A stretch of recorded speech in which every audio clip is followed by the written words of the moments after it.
Well, let's move on to the second big story that we're tracking. A report by the anti-corruption watchdog Association of Democratic Reforms says that 75% of newly inducted Maharashtra ministers have declared criminal cases against them. According to the ADR, 15 ministers have criminal cases against them, and of these, 13 are serious cases. Remember, recently 18 ministers were inducted into the state cabinet. All these ministers are crorpatis, and the average value of their assets is 47.45 crore. Shweta is joining us for more details here. Shweta, if you can break it down for us, what are the key takeaways as far as the ADR report is concerned?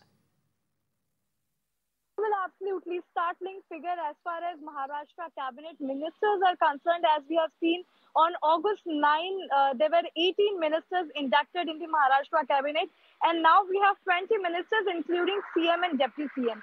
Out of these 20 ministers, 75% of the ministers have criminal records against them.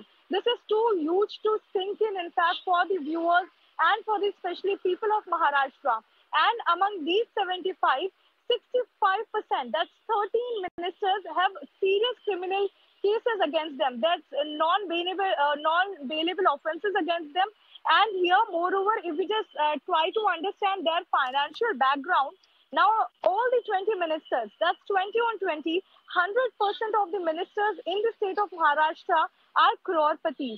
Now here, with the highest asset value is Mr. Mangal Prabhat Lodha with at least 441 crore of net value. Now, if we speak about the lowest net value declared is by Bhumare Sandeepan Rao. He has, in fact, he holds the money of 2.92 crores. Now, here it is very important to understand all the 20 ministers have shown in their self-sworn affidavits by 2019 elections that everyone is drawing more than 1 crore of rupees here. And when we come to their educational qualification, now among all these ministers, 8 ministers have said that they are only 10th and 12th pass, and rest of them have said that they hold a graduate degree and 1 minister holds a diploma degree.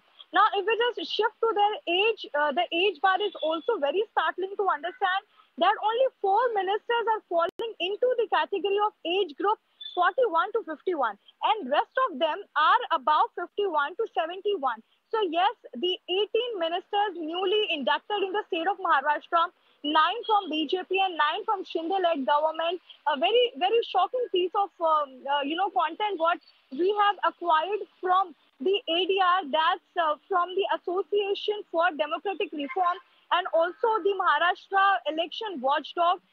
In fact, it's very shocking to see that how the people of Maharashtra are going to retain their faith onto these politicians, those who have already criminal cases against them.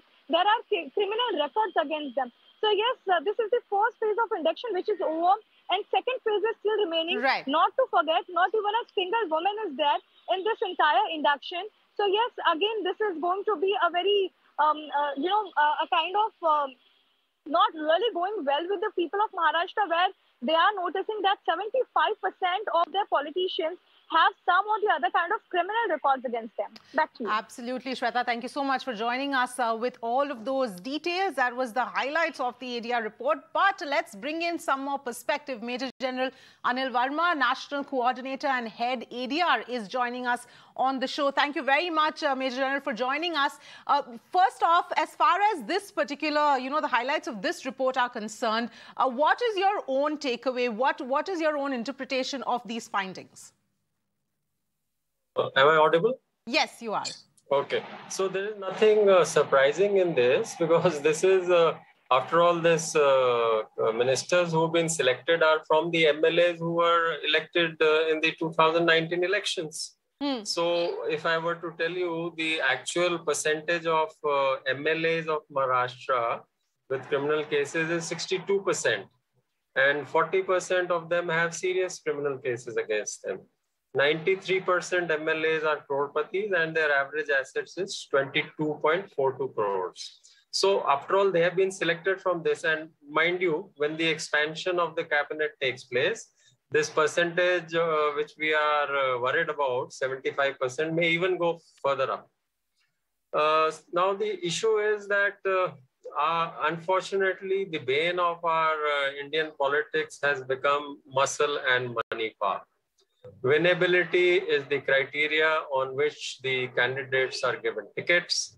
And we see the criminality graph is just growing after every election. Every 4 or 5 years, you have an election and you just see that the percentage of MLAs or MPs with criminal cases increases by 4 to 5%. If I were to give you the all India average, that is MLAs of all the states, 41% MLAs have criminal cases against them and 26% have serious criminal cases against them. And as far as MPs of Lok Sabha and Rajya Sabha combined are concerned, 37% have criminal cases and 24% have serious criminal cases against them. So where are we heading? That is for the voters to analyze and see. It is a very sad situation that we are heading, and soon, I think another few 4, 5, 10 years, this will reach 90%, 100%. So are we happy with this type of people whom we are electing? And then we see how the parliament is dysfunctional, how this resort politics goes on, and, horse trading and money passing hands. And the amount of money which is spent on our election campaigns is again huge. The last general elections was as expensive as the US presidential elections. In our state of economy, can we afford this type of expenditure on elections? Or the type of people who are coming to the legislature? I mean, is it a level playing field? Can a common man think of contesting and winning elections? It is all about money power and muscle power now. Yes, absolutely. And I completely agree with you. The question is, where are we headed with these whenever we see such numbers coming in? But on the Maharashtra numbers, that the statistics that you've pointed out, in comparison with other states, would you be able to give us some sort of a comparison as to where Maharashtra stands in this regard? I don't remember offhand, but from what I can say is that it would be in the top 4, 5, because Kerala, I think, has the maximum. They're almost touching 70% or more than that MLAs with criminal cases. And Maharashtra is also pretty high. And similarly, the other southern states also have a pretty high listing. But what I'm telling you is that when, as a policy, all political parties across the board, as a thumb rule, give tickets to candidates, I think ranging from 33 to 35% candidates with criminal cases deliberately. So how can things improve?